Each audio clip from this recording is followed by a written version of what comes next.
Hey guys, thanks for tuning in to our first ever episode of the Bare Bones Podcast. If you like what you hear, please give us a like and follow us as we have more episodes planned for the near future.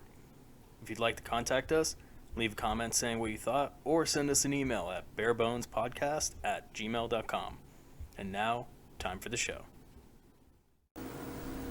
Sometimes I feel I'm scared to live. Living is what scares me. Dying is easy.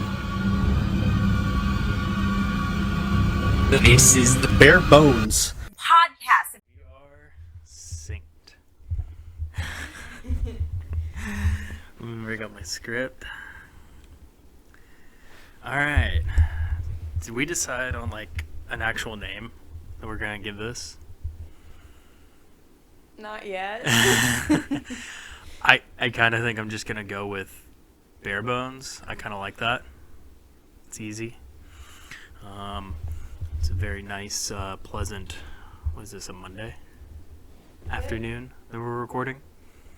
It is Monday. Get closer to the mic. You gotta be on it a little bit. It feels weird. All right. So, babe, this is our first ever recording. I'm David. This is my co-host, Vicky. Hi. So, should we just get right into it? Let's do it. This podcast is brought to you by Raid Shadow Legends. That's a YouTube joke. Okay. So, what are your thoughts on ghosts? I think they're real. You believe in them? Yeah. Do you have any, past, prior ghost encounters? I mean, there's definitely been weird stuff that happened in our house. We definitely think there was a ghost or something once there, like a presence. Oh, do tell me more. Just randomly, cabinet doors would be open. We'd just hear footsteps going up the stairs. Is, somebody you know of, died in the house? No. Just happens to be haunted? Just random things that happened. I know you and I had, the orbs and stuff we'd see in Savannah Cemetery. When we took the flash pictures. Yeah. That was kind of weird. Every picture you could see, little orbs, coming up. And then you take another picture and it's not there. That was weird. It's pretty interesting. Well, you might not have known, but there's actually different types of ghosts within the, I don't know what you call the ghost community. Spectral? The spiritual world. Oh no. What do ghost hunters call themselves? Spectrophiles? Spectropho? I don't know. But, so, I got all this info from a very reputable source, known as ghostandgravestones.com. There is the interactive personality. The most common of all ghosts spotted is usually of a deceased person, someone you know, a family member, or perhaps even a historical figure. These ghosts can be friendly or not, but often show themselves to others in a variety of ways. So these could be like people who previously died in the house, you know? I feel like people get more ghost encounters when someone dies and their spirit is there to say bye, so they experience something. Yeah. Those ghosts they still got something they need to finish on this earth, you know? Right. They can become visible, they can speak or make noises, touch you, or even emit an odor like perfume or cigar smoke to let you know they are there. Experts say that this type of ghost retains its personality of when they were former personality when they were alive, and can feel emotions, and often they are visiting you to comfort you or let you know something important. So if you happen to see a lost loved one, chances are they are there because they feel you want or need to see them.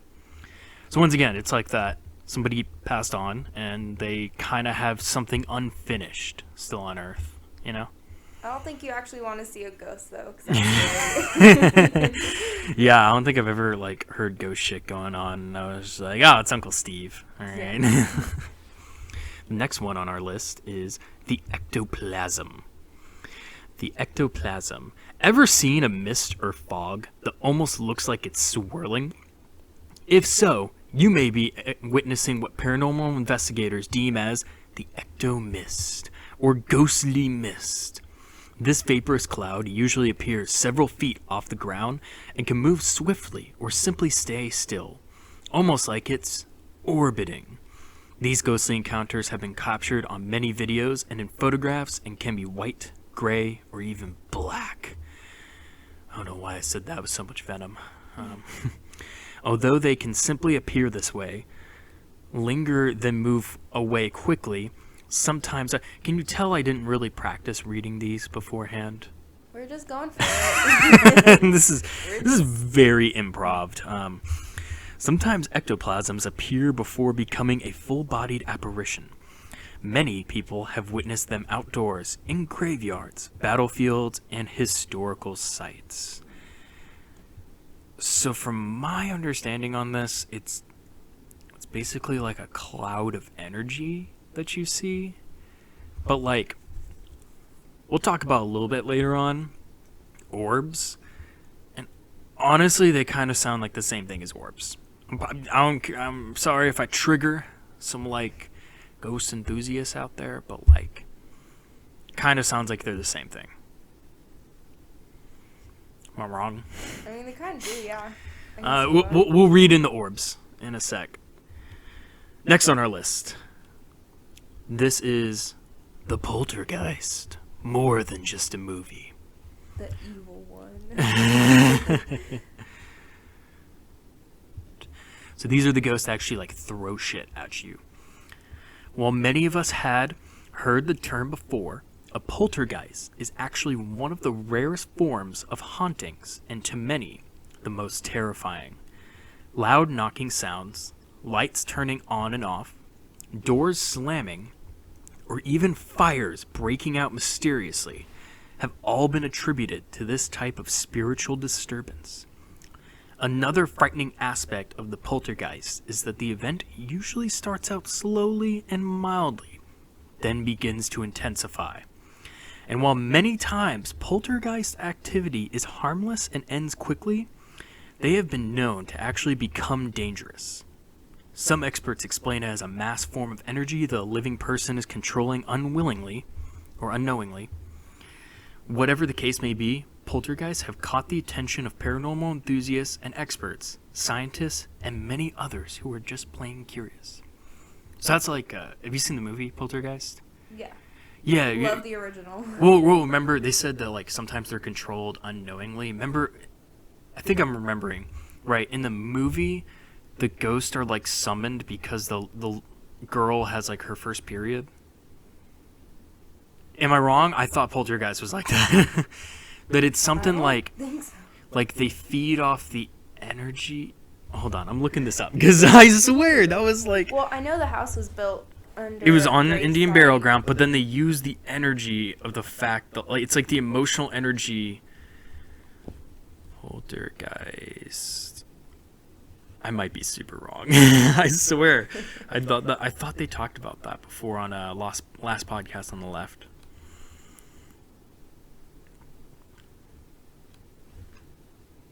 On F3. Period. Nope. Nope. Bleed, no. Blood. What? I got 3. No. I'm not finding anything on it. I think I was totally wrong. I think so too. I thought it was something to do with the fact that, like, the little girl... Wow, okay, I was super wrong on that. I thought that was a thing, okay? Like, I could have sworn that was like part of the story was that one of the daughters was like having her period, and like because like there's so many emotions associated with like puberty that she was like attracting the ghost, like giving them energy. Because then they were built on the Indian burial ground, and that's where the ghost came from. Well, what I remember, the main little girl, she was She was little. She was probably like 4. Wasn't there an older sister? No, it was the mom and dad and the little girl. Wow, how can I be this fucking wrong? Wow, okay. That's embarrassing.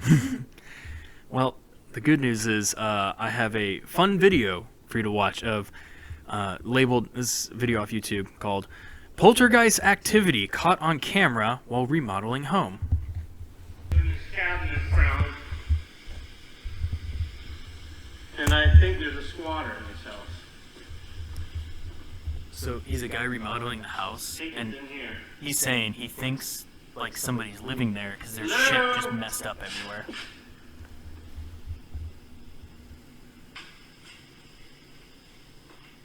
Hello?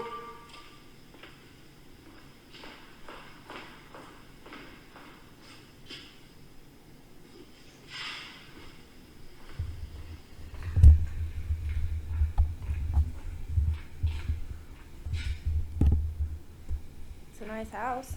I know. It is actually a nice house. I like the bathroom.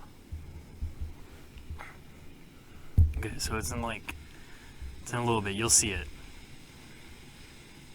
Hello?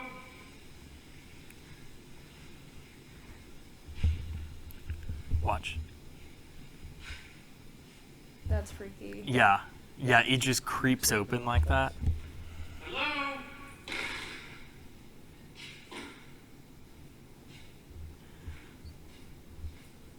Oh, shit. Oh, yeah. What the fuck? Who is it? Nope, get out. Yeah, Get so out. something got like thrown at him, and then keep watching. Wait, what? It's moving the camera.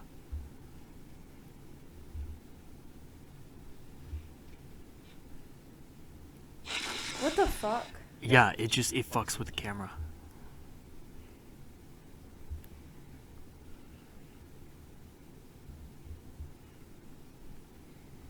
And then he ends up like coming back in a second. He's like, oh shit. Basically. I'm guessing this is like his phone or something. That dude was running. You can hear him breathing. This is what I was talking about. Like, That's scary. I don't actually know. I don't know if that was like fake or not. Because I mean, honestly, I could believe it if that was real.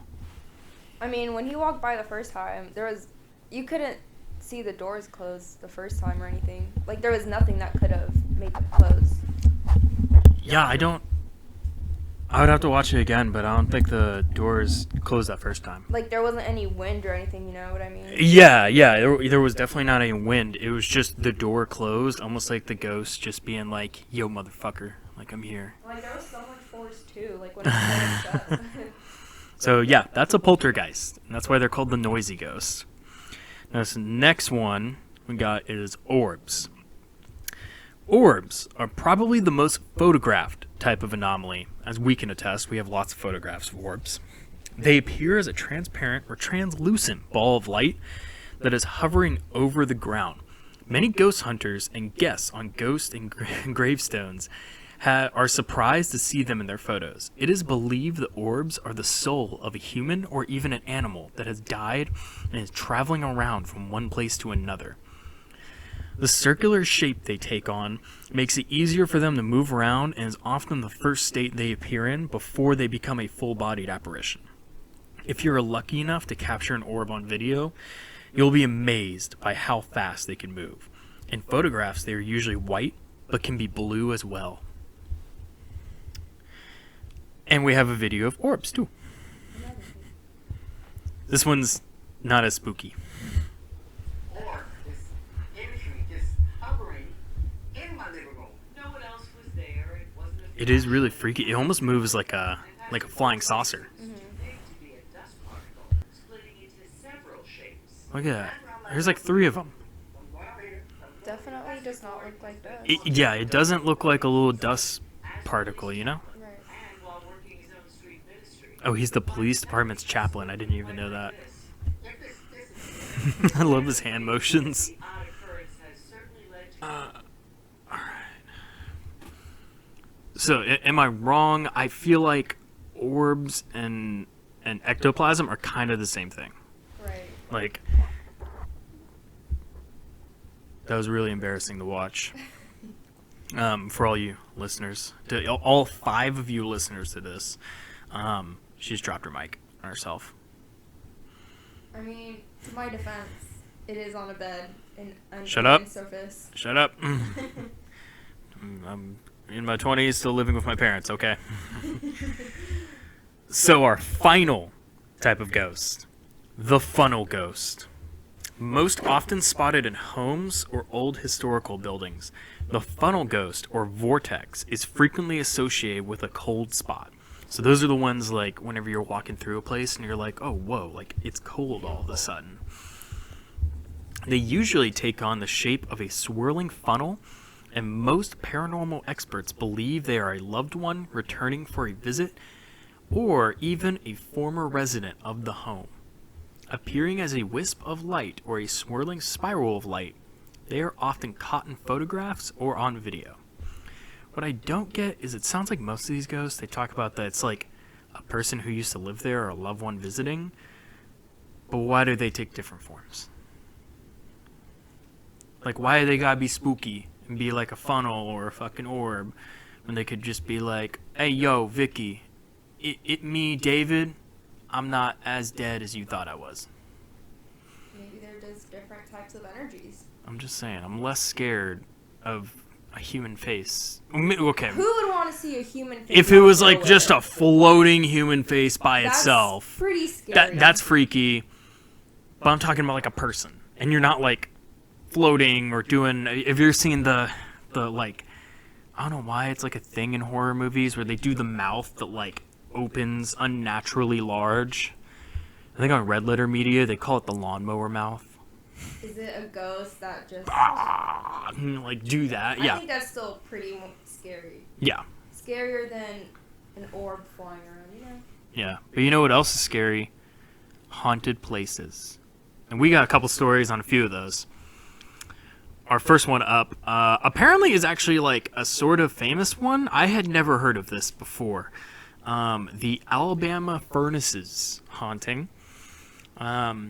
So, time period. It is post-Civil War, so after the Civil War. Not a great time. I don't know if you heard of this Civil War thing, but it wasn't a fun time. But U.S. was currently in this like rebuilding phase. They're trying to get the country back together, and as part of that, they're needing to rebuild the infrastructure of a lot of the country. In order to build infrastructure, you need lots of iron.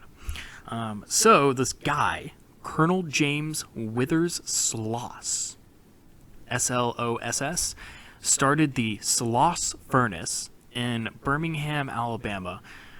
Wouldn't you love to be his wife and take on that name? That's not a fun name. So, I don't know how much you know about smelting iron and other metals, but pretty dangerous job. Blast furnaces are incredibly dangerous, especially in like the 1800s when, you know, labor laws weren't a thing and like OSHA wasn't a thing. Like, yeah. Many workers killed or injured on the job. So like a lot of people, a lot of the reading I did, common was like, you know, just normal burns, people getting like sparks and little bits of iron on them, limbs getting crushed by machinery, people getting crushed by machinery, accidental decapitations were a thing. So these are pretty gruesome deaths. Yeah. And in many cases, like not many cases, but some cases, employees were just like completely incinerated. There was at least one documented one I found where a guy fell into the liquid iron and just like gone. I wonder if they had an open casket for that. That is not a good joke. All right. Never punch down, only punch up. Conditions only worsened under a new foreman that they acquired, a Mr. James Slag Wormwood. Hold on, real quick. That's an even better last name. Wormwood or Slag? both. I hope, like, when he married, he told his wife, he's like, that's your nickname too, Slagette. That poor girl. Well, poor girl for many reasons. Wormwood took a lot more higher risk when it came to, like, increasing the production line and stuff. Again, this is before, like, major labor laws and safety laws became a thing. So he pushed these workers even more. It's estimated, again, how much of this was actually documented and how much was undocumented. It's estimated about 50 employees were killed directly because of his actions. He just was very abusive to his workers, pushed them way too hard, and just wouldn't give them breaks and stuff. Allegedly, this is allegedly, the employees who finally got fed up with Wormwood, good old Slag, and just were really tired of him, picked him up and tossed him into a furnace in 1906. I'm just trying to imagine them just like tossing him in the furnace. So today, in the modern day, people report hauntings all around the place. Stuff like pushing and pulling. What else? The one of the freaky ones I've heard, and the video I'm going to show you, they talk about it too. They talk about a burning figure just walking around, like completely on fire. And they hear Wormwood's disembodied voice telling them, get back to work, stop slacking, stuff like that. At one point when the furnace was still operating, 3 supervisors reported falling unconscious, and then they woke up locked inside a boiler room, which I wonder how much of that was ghost and how much of that was guys just trying to come up with an excuse for why they ended up in the boiler room. I'm just saying. Sometimes I had to miss out on work, and my grandma happened to die. But I got a little mini documentary I wanted you to watch, because I was watching this and I heard, and when I watched it, I was just like, this is dumb. So you mentioned earlier that some people feel cold spots. Do you think they felt like warm spots, like hot, because Because of the furnace? Yeah. I don't people know. Go there and they're like, it's like randomly hot here, That's a good question. I don't know. Because I could see why they would feel heat. Why would they? Explain it to me. Honey. How does iron work? Well, didn't you say like there were furnaces and all that heat and everything? Make iron for me right now. I can't tell you about that. Useless. Alright, so this is from the show Scariest Places on Earth. This is a real show on the Sloss Furnace.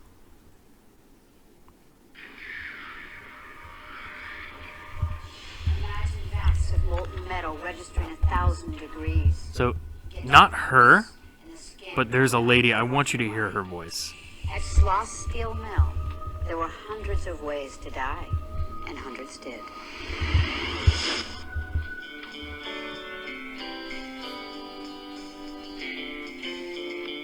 Birmingham, Alabama. Alabama. Inaugurated in 1882, I can't believe they agreed on this lady's voice. Oh my gosh, remember that Disney movie, the scary one, like, Haunted? It is now a ghost factory. I was very skeptical about God. I don't know what the fuck you're talking about. I remember one of the characters' voices sounded like that. It was the person in the head, the circle. It's full of the people who've worked here, died If here, anything, lived I think she sounds like the The lady from Monsters, Inc. Mike Wazowski. Labored in deadly conditions. The workers said that the only difference in working around that hot iron in the summer and the wintertime was that in the summertime you were burned all over. Okay, I'm gonna be honest. I kind of just wanted you to hear that lady's voice because I was up watching this video and I was just like, I can't believe this was a real show and they chose this woman to do voiceovers. Are you good? No. Did you find it? I need this. Oh my gosh. Hold on. I need to find this movie because Just because you make up movies I did and not make claim this that they're up, real. okay. The Haunted Mansion. There was a character, and her voice. Wait, what character in the sounded- Haunted Mansion? I remember the Haunted Mansion. That's the... With Eddie Murphy. Okay, I was about to guess it was Eddie Murphy, but I wasn't sure, and I didn't want to just be like, oh, funny black man, must be Eddie Murphy. What was that character where her head was like In a bubble? I don't remember a character with her head in a bubble. It wasn't a bubble. It's like You said a bubble! a. Okay. Let's just continue. Oh, you're giving up? Yeah. Can't find it. This Huh. is true. Well, that was an entertaining segment. Next up, speaking of entertainment, have you ever heard of the Dakota in New York? No. It's a famous okay, I hadn't heard of this either, okay? But I also... She found the bubble lady. Okay, so you meant like a lady, like it was just her face It was just inside her a bubble. head. You made it sound like she looked like one of those old-timey astronauts with No. like a fishbowl looking thing on her head. Go on. I don't even remember where I was at.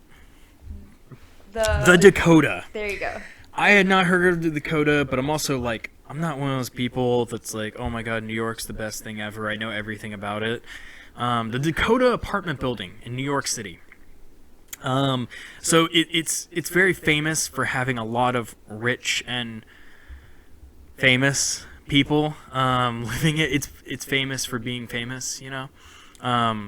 Ever since it opened in 1884.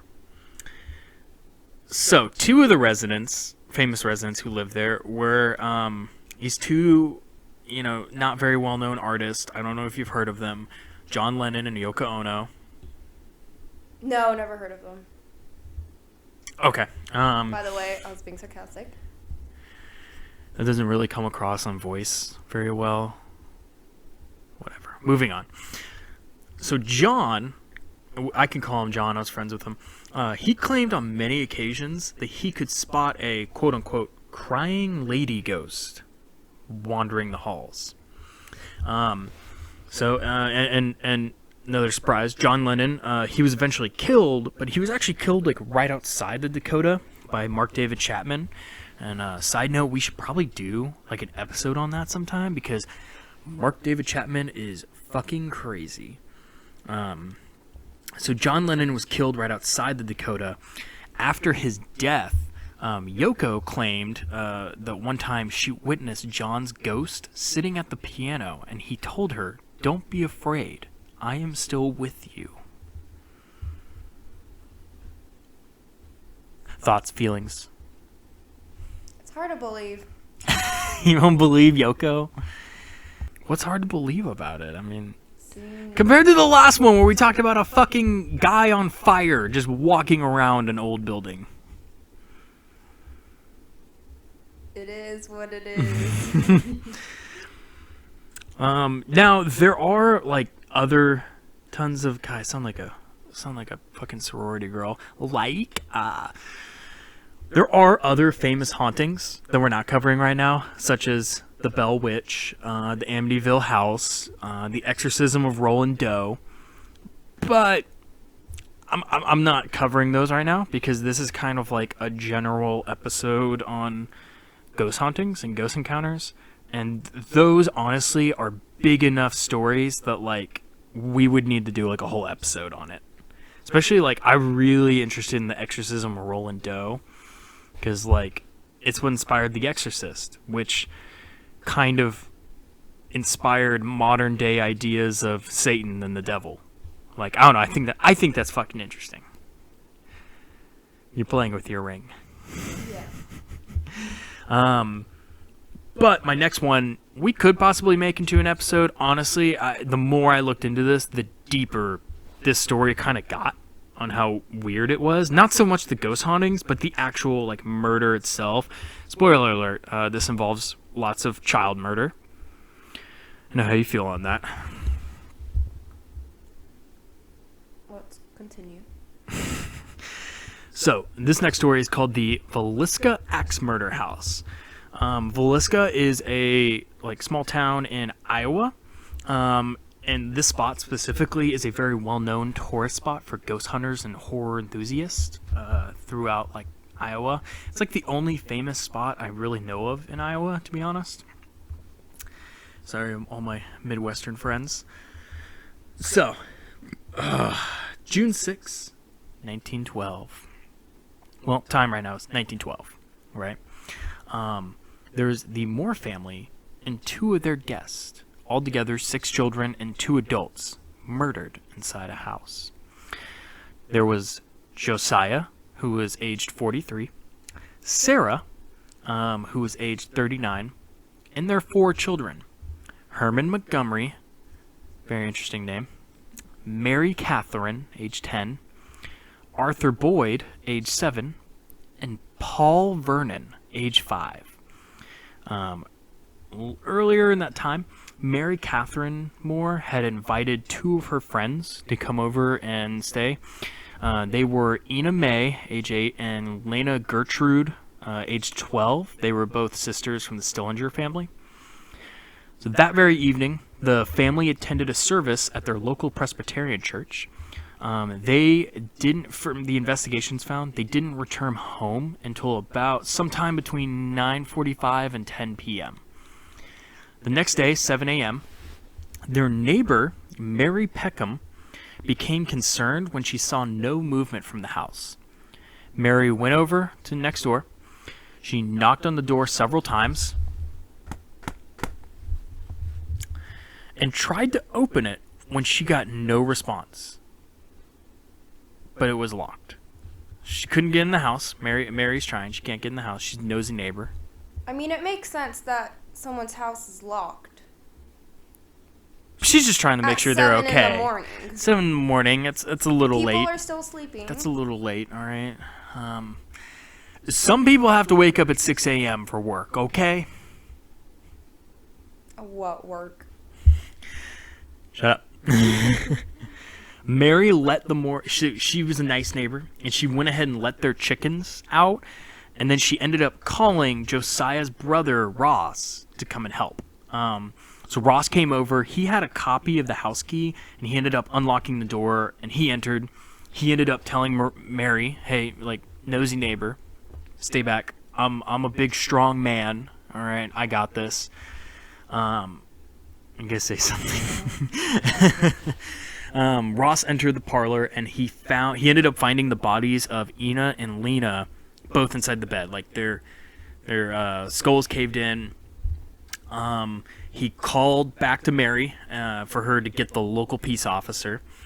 So she goes, she grabs the sheriff or officer, whatever he is. I'm not a police person. After the search of the house, the peace officer found that the entire Moore family, plus the 2 young guests, had been brutally murdered with Josiah's axe, which was found in the guest bedroom with the Stillinger sisters. So further investigation revealed that Josiah had received more blows than anyone else. His body was so mutilated that his eyes were reported as missing. They don't know if they just got obliterated by the axe or if they fell out and rolled somewhere or if the guy just took them. They couldn't find his eyeballs. That's just weird. Yeah. It is believed that everyone in the house had been asleep as they had been killed, except Lena Stillinger, who showed signs of fighting back against her assailant. So the one little girl showed signs that she had actually struggled. So, I don't know if we find this out later, but if it's a random person, I don't think they would know when everyone would go to sleep, right? They would know their schedule. That's the interesting part. So everybody in the house was asleep. This happened over 100 years ago. Several investigations have been conducted on the incident over time, yet still no perpetrator has been found. Some thought it was a close family member, maybe Ross himself. Some thought it might have been the peace officer. Some stuff I saw, there was the preacher. It's basically it's funny too because all of the early investigations basically were it had to be a man. couldn't possibly have been a woman breaking all those skulls with axes. But like, were women really that strong to like get an axe over their head and Yeah, what's smash it down? Wow, okay, the woman in the room sending misogyny my way, but no, what was But think about it. No, would no, they be there able is to there is fight the famous. It was either 17 or 1800s. The woman back? who. Lizzie Borden? Yeah, she murdered her whole family. Yeah, she did it. Women can do anything they put their minds to. Okay. But come on, let's be real. Most men commit violent. Back to Most the men story. commit violent crimes. Women mostly commit drug and property crimes. The case remains unsolved to this day. In 1994, the house was bought and converted into a tourist destination. So, you want to guess how much it costs to stay a whole night within the house? I bet it's expensive because people. How will expensive? per night? Yes. 2,000. Lower. 1,000. Lower. 900. Lower than that. Wow. Okay. 600. Closer. 500 $428 a night. per night. Yeah, to stay inside the house. Is it even pretty inside? I've seen pictures. It's not. It's small. Not It just. worth It looks like cute little wooden prairie house. I could about- get a that's all I fancy got for you. hotel that. There's nothing really stands out too much on it. Many paranormal sights and sounds are often reported staying in there. Most often, people get visions of a man's silhouette carrying an axe, walking around the house. They can't make out details, but there's a man's silhouette walks around. In 2014, a Wisconsin resident and ghost hunter named Robert Larson. Larson? Larson. I'm going to go with Larson. He stayed the night in the house as part of a paranormal investigation crew. That night, Larson's companions found him with multiple stab wounds in the chest. Police deduced that the wounds were self-inflicted, happening sometime around midnight. Same time estimated for when the axe murders first took place. It's a key note. To this day, Larson refuses to speak on what exactly happened that night. Creepy. I don't know, I feel like I also would call the police investigation in question. How often have cops been wrong about stuff? I mean, yeah, it happens. How do you look at wounds and go, yeah, he did that to himself? Maybe he also just did it for attention. I mean, maybe he was on drugs, he was hallucinating or something, going crazy. Honestly, People have done that would that on drugs before. that would so make me go join a ghost hunting crew. If they were just like, hey bro, we're gonna go do some shrooms and we're gonna go hang out in this haunted house. You think maybe you're on drugs, the trip goes bad, you hear a and demon then you murder saying- all your friends. You hear a demon or voice saying, It "No, happens to kill the best of everyone." us. All right. So yeah, that's my stories I got for you, babe. What do you think of them? They're interesting. You are you a little more scared of ghosts now? Not really. Well, I guess we're gonna call it there. Like to thank everybody, the 10, 15 people, if we're lucky, who listen to this. 3. At Let's be least, real. at least 3. My mother will probably listen to this.